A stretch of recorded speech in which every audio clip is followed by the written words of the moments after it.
Tuatahi, he mihi aroha tēnā e kia mana whenua, mo te mihi whakatau e te ata nei. Tēnā koutou, tēnā koutou, tēnā koutou katoa. E te ropu o Te Rau Hihiri, wahine mā, ngā wahine tō o tēnei zui, tēnā koutou hoki, o te aroha nui mō tēnei wānanga. E ngā kai whakahaere, kia ora kōrua. Tino a tahua, te haere, te manawa nui o te wānanga i te ata nei. Rauranga tira mā tēnā koutou, tēnā koutou, tēnā koutou katoa, he uri tēnei, o te tai rāwhiti mai ngā iwi o Ngāti Porou me Rakaipaaka, mai ngā maunga o Hikurangi me Maumaukai, mai ngā awa o Waiapu me Nuhaka, mai ngā marae o Tāne Nui Arangi me Putanga ko Kathie Irwin. What a fabulous morning it's been. I've been absolutely riveted and really am appreciative of the chance to have quite an intimate conversation with everybody today about specifics. So when I was asked to put something up that would be kind of a blurb for this session, what I wrote was, managing money is like gold standard. Internationally accredited, top priority everywhere, right? Managing mātauranga Māori, not so much so. No standards, anything goes, false experts everywhere. Hika, that has to stop. Gold standard treaty-based praxis, that's the goal. And of course, when I was saying those things, I was talking about what's been happening at an organisational level in the Crown sector. Too much slippage where there even was engagement with mātauranga Māori, te tirohanga Māori, with kaupapa Māori. And so for some years now, I've been working in this space of running workshops on gold standard treaty praxis and giving organisations and colleagues of mine a chance to actually have a different think about how they were positioning themselves in the Māori Renaissance and in Aotearoa, the nation building opportunity that Te Tiriti and the Treaty of Waitangi give us. This is a sign, ping, for slide 2, please. And so what I'm going to do today, I'm not operating the slides, it's enough to try and concentrate on the kōrero. So what I thought I'd do today is create a bit of a shopping mall for you and to share with you some examples of the what that I've been able to see and be a part of developing in organisations across the last 30 years. So what you see on the screen is logos of different organisations that I've worked in, either as a full-time FTE or as a contractor brought in to do specific tasks. And in the workshops that I run in this space, I give people an opportunity to go shopping. So what I'm going to do today is I'm going to share a couple of examples, as many examples as I can in the time we've got available. So, Henerangi, I don't own a watch, and I'm better with Māori time than I am with Western time. So I'm noting it's 12:09 on the screen, and you'll need to give me some kind of sign a minute before I should stop, because otherwise we could go on exploring these examples all day. So basically I'm going to start at the top left-hand corner and then work across to the right and then go down to the second row, the third row and the fourth row, because to me the taonga, that tūturu taonga that I want to speak to is actually the last image, which is Zealandia. Now, Zealandia is an eco-retreat in Wellington that I was asked to do a cultural audit of. Real taonga that came out of that work for me. We're going to go there last. So let's start at ACC. I worked at ACC for 3 years as the head of Māori and Cultural Capability, and I know that every New Zealander has an ACC story. Many of the ACC staff actually don't say they work for ACC when they go out into the public, because it's not always a safe thing to do. But I want to talk about some of the good news of the things that we were able to achieve at ACC. And I want to talk about 3 examples in particular, at an organisational level, at a nation building level, and at a personal level for you as public officials to take note of yourself. The first example, I'll go through them, the 2 personal examples first, then the nation building example. When I started at ACC, I inherited a team of 5. we were the Māori and Culture Capability team to run the program of leading the Māori strategy across the whole organisation. ACC is very big, 26 branches, 4,000 staff, $43 billion investment portfolio. In my team of 5, I had 2 women and 3 men. And one of the things I needed to do as a manager was to assess the pay equity profile of the team. And I found that one of the women in the team was paid significantly less, one of the Māori women in my new team, significantly less than everybody else in the team. She was paid less than the EA in the team next door. I'm telling you right now, I sorted that immediately. And she got a pay one day that had her in tears because ACC was doing pay equity exercises and the leadership team had made a decision to backdate those to 18 months before the cases were made. I made sure that issue was set right. I want to say to each and every one of you, you need to check your pay level and you need to ask your manager, is there ethnic and gender pay equity in the organisation that I work in? The second example was another good story. I had a Māori man who worked in Auckland, so it was a virtual team, but he was from Whakatōhea. And twice he had asked ACC if he could transfer to the Whakatane office so that he could work at home, be a Hika amongst his own people. And twice he was turned down. When I became his manager, he came to me and asked again, so the third time, and I said, absolutely, let's put the case up.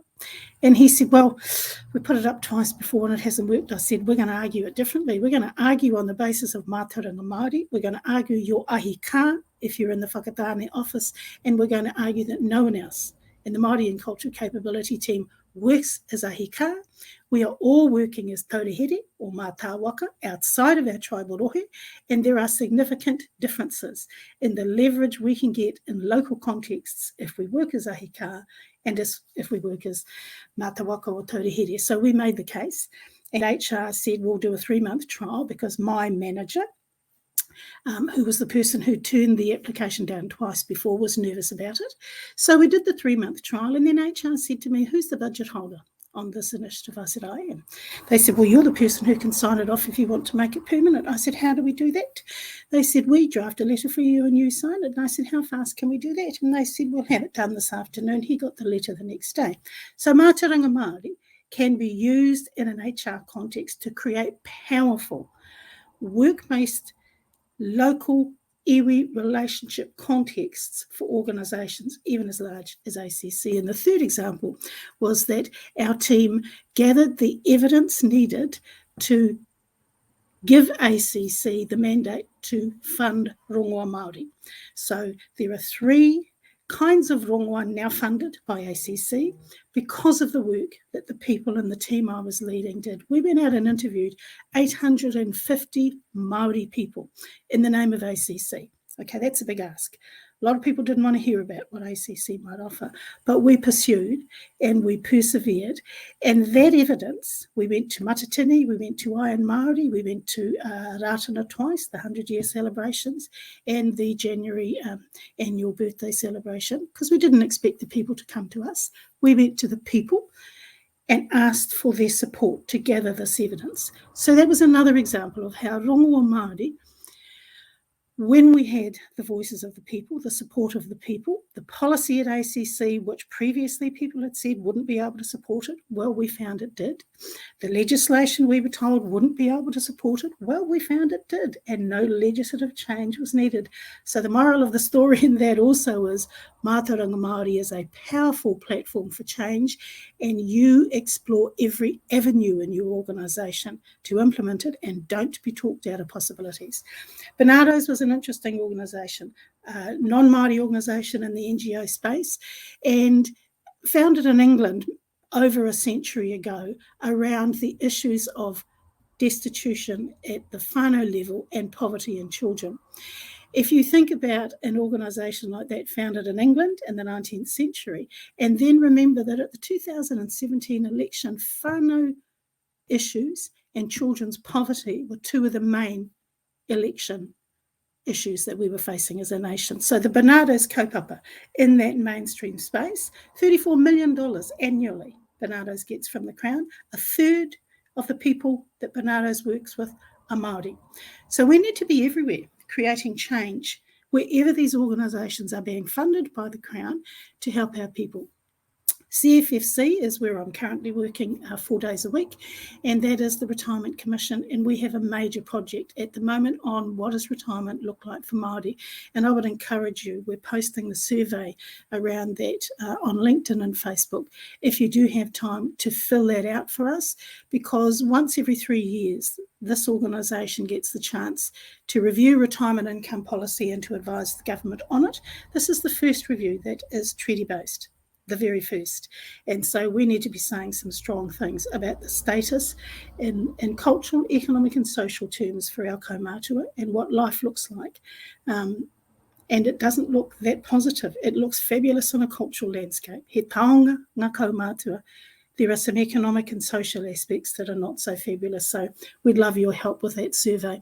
When I look at the New Plymouth District Council, a few years ago, I got contracted to facilitate courageous conversations between the New Plymouth District Council and the iwi leaders of the region.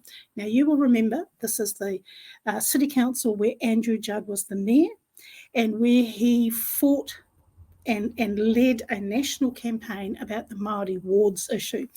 He had such a terrible response from parts of his community to the work he was doing that he didn't stand again for a second term. But when he was the mayor, I got invited in to interact with some, to facilitate these courageous conversations with iwi. And of course, one of the issues was the councillors were tied into a space of thinking, how can you change the Local Government Act in order to be able to work more positively and creatively with iwi. And the space that I took them to over 2 whole day facilitation sessions was, if you want to work at a strategic level with iwi, you don't need anybody's permission to do that. You don't need the Local Government Act to change. You are leaders in your own right, and creating a regional strategic forum between iwi leaders and the council is all you need to do to have those high-level strategic discussions. So the message of that for us all is sometimes we get tied into spaces that we actually don't need to be tied into. Gisborne District Council, I got contracted to go up and to do some personal development work with a group of staff up there. And what I loved about that opportunity was the chance to be able to work with people at home. People who were local to Ngāti Porou. The CEO of the Gisborne District Council is the youngest CEO ever appointed to a local government body in New Zealand. And she is a niece of Dame Eritana Te Whiwhirangi, the inaugural CEO of the Te Kohanga Reo National Trust, and she was a former master's student of mine when I was lecturing at Victoria University. So to speak to Atawai's point about whakawhanaungatanga and relationships being a superpower, you better believe they are. Her name is Nadine Thatcher, and she is utterly stunning. And because of our previous relationship, she was able to just pick up the phone and say, is this something that's possible? Can we get some professional development in the Māori development space for our staff? And how can we make it happen in a way that is grounded in Te Tirohanga Māori, mātauranga Māori, and the tribal narrative of the iwi in the Gisborne district? Kohanga Reo National Trust, they're on second row, bottom left. One of the main things related to that, and I was on the first government review panel of Te Kohanga Reo in 1987 with Dame Eritana. But many years later, when I was working for her, she got invited to speak at the United Nations at the first inaugural Indigenous Peoples Forum in New York, and she doesn't travel internationally. And so she asked me to write that speech and to take it to New York and to present it, which I did. And the speech that the United Nations wanted to hear about was the model of Kohanga Reo and whether it is cross-culturally portable in an international context. And they wanted to hear about the experiences and the journey of the Te Kohanga Reo movement in New Zealand. I was happy to do that presentation. And of course, in the room at the United Nations were the Sami people in Europe and a number of peoples throughout North America and the South Pacific who had already adopted the Te Kohanga Reo model. And so when we finished the presentation, they stood on the floor of the United Nations clapping and sending their waiata, it was an absolutely wonderful sound, to the Te Rau movement, thanking them for this model of international significance that is based in our people's knowledge and the political activism that it took to develop it and to implement it. Next one over is Victoria University. I was appointed as the first Māori lecturer in the Education Department in 1988 at Victoria University, and so I had the chance to develop new courses at the undergraduate and postgraduate level. Interestingly, the Honourable Meka Whaitiri is the first Māori woman. She's the MP for the Tairāwhiti, first Māori woman to graduate from the Masters in Educational Policy and Research out of our Education Department, and John Whanga, who's the Deputy CE in the Ministry of Health, was the first Māori man to graduate from that program. The initiative that we really loved about that Masters program was that we knew that our people wouldn't be able to come to weekly classes. You know, that Meka was an international netball at the time. They're all so busy, and so what we did was we packaged our class differently.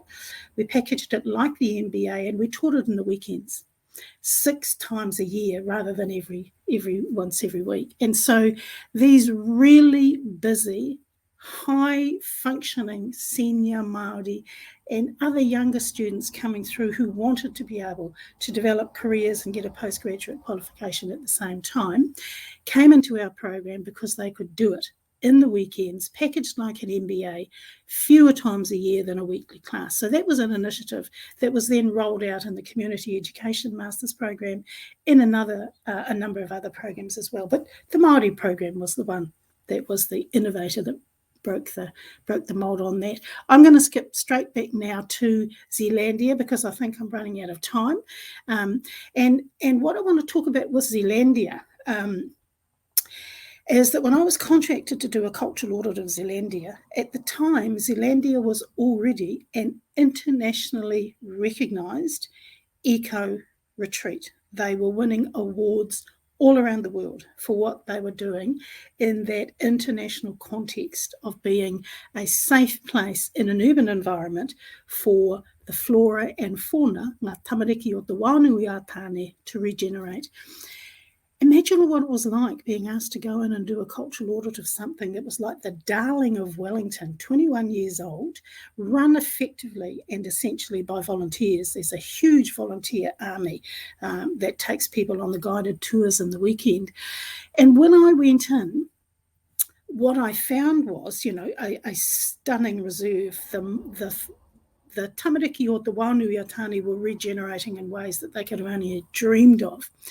But unfortunately, some of the guiding of the opportunity was being done from Western frameworks. So I just, as you do, paid my money, went along as a tourist 2 or 3 times to experience the different tours, and got into a situation where I'm standing in the tour party listening to, the first people to arrive in the region came off this ship, and that ship, I'm the only Māori in the group and one of the few New Zealanders, and of course almost wanting to say to the volunteer tour guide, aroha mai, but kei te he, tēnā kororo, no te me.